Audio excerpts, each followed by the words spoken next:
ताज्या बातम्यांसाठी महान करेला सबस्क्राइब करा आणि बेल आयकॉनला क्लिक करा। सुरक्षेच्या आणि अहिंसेच्या मार्गाने आंदोलन करा, सदाभाऊ खोत। सुरक्षेच्या आणि अहिंसेच्या मार्गाने आंदोलन करा असे आवाहन सदाभाऊ खोत यांनी केले आहे। पुढे ते म्हणाले, बैठकीत प्रामुख्याने राज्यातील कायदा आणि सुव्यवस्थेच्या दृष्टीने टिकणारे आरक्षण कसे देता येईल यावर सविस्तर चर्चा झाली। मनोज जरांगे पाटलांना आवाहन करतो की सुरक्षेच्या आणि अहिंसेच्या मार्गाने आंदोलन करा असं आवाहन सदाभाऊ खोत यांनी केलं आहे। दस्तावेज आहेत वेगवेगळ्या हैदराबाद संस्थान असेल किंवा तेलंगणा राज्य असेल या ठिकाणी जाऊन त्याची माहिती मग ते दस्तावेज मुळीमध्ये आहेत, ते उर्दूमध्ये आहेत, या सगळ्या भाषेचे लोकसुद्धा त्या टीममध्ये घेतलेले आहेत। आणि आता मला माझ्या माहितीप्रमाणे 2.25 कोटी कागदपत्र तपासली गेलेली आहेत। त्याच्यामध्ये 14,000 लोकांना ओबीसीचे प्रमाणपत्र देण्यात येणार आहेत। परंतु संपूर्ण मराठा समाजाला आरक्षण देण्याच्या संदर्भामध्ये निरघोडे आयोगाला सूचना दिलेल्या आहेत। एम्पिरिकल डाटा मराठा समाजाचा मागासलेपणा या संदर्भामध्ये विस्तृत माहिती गोळा करून निश्चितपणाने सर्वोच्च न्यायालयामध्ये आमदारांची जी मागणी होते विशेष अधिवेशनासंदर्भातली त्याबाबत काही चर्चा झाली का? कारण आंदोलक त्याचे आक्रमक झालेले आहेत, मंत्रालयाला टाळा मारण्यात आले, राज्यपालांना पण पत्र दिलं होतं विशेष अधिवेशन घ्यावं। नाही, या बैठकीमध्ये प्रामुख्यानं राज्यातली कायदा आणि सुव्यवस्था आणि मराठा समाजाला आरक्षण कसं देता येईल, टिकणारं आरक्षण कसं देता येईल यावर सविस्तरपणानं चर्चा झाली। विरोधकांचं यावरती एकमत होतं की आपल्याला कसल्याही परिस्थितीमध्ये मराठा समाजाला आरक्षण द्यायचं आहे, पण हे आरक्षण देताना इतर कोणत्याही आरक्षणाला धक्का न लावता द्यावं लागेल किंवा आपण जर इतर आरक्षणामध्ये जर समावेश करायला गेलो तर न्यायालयामध्ये ते टिकलं पाहिजे आणि ते जर नाही टिकलं तर परत एकदा मराठा समाजाची फसवणूक होईल।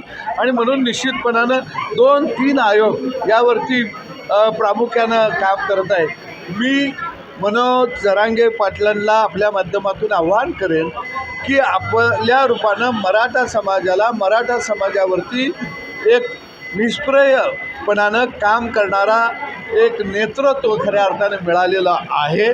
आपण सनदशीर मार्गानं अहिंसेच्या मार्गानं आपण आंदोलन करा, आपला प्राणही अत्यंत तेवढाच महत्त्वाचा आहे।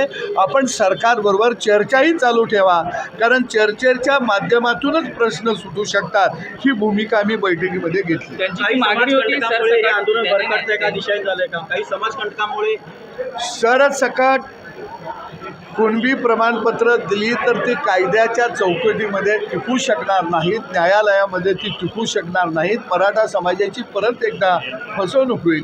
आणि म्हणून मला वाटतं की जरांगे पाटील साहेबांनी त्यांच्या काही टीम्स सरकारच्या समितीमध्ये यावं आणि त्यांनी आढावा घ्यावा आणि मराठा समाजाला आरक्षण देण्यासाठी आपल्याला जे जे करता येईल, जे जे पुरावे देता येतील न्यायालयीन प्रक्रियेमध्ये मागास आयोगासमोर ते देण्यासाठी त्यांनी पुढे आलं पाहिजे, तरच हे आंदोलन खऱ्या अर्थाने यशस्वी होऊ शकतं। आंदोलनाला हिंसक वळण मिळत आहे, जाळपोळ, आमदारांच्या घरं पेटवली जात आहेत, कुठेतरी गालबोट लागले का या आंदोलनाला आणि यामागे समाजकंटकांचा काही हात असल्याचा देखील आरोप होतोय। मी चळवळीतला कार्यकर्ता आहे, गेल्या 35 वर्षामध्ये अनेक आंदोलनं केली। आंदोलन करत असताना निश्चितपणानं आपण जी मागणी घेऊन सरकारसमोर जात असतो, सरकारबरोबर नेहमी डायलॉग करायचा। ज्यावेळी सरकार आडमुठी भूमिका घेते, चर्चेचा दरवाजा बंद करतं, अशा काळामध्ये आंदोलनं उग्र होत असतात। परंतु या ठिकाणी आदरणीय एकनाथ शिंदे साहेबांचं सरकार यांनी चर्चेचं दरवाजे खुलं ठेवलेले आहेत आणि म्हणून त्यांनी चर्चेला पुढं आलं पाहिजे।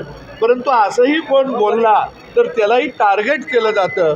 आणि म्हणून मला वाटतं की नेमकं महाराष्ट्रामध्ये आत्ताचं जे चाललेलं आंदोलन आहे ते मराठा समाजाला आरक्षण मिळवण्यासाठी चाललेलं आहे का मराठा समाजाच्या आरक्षणाच्या आडोशानं दहशतवाद पसरण्यासाठी चाललेलं आहे?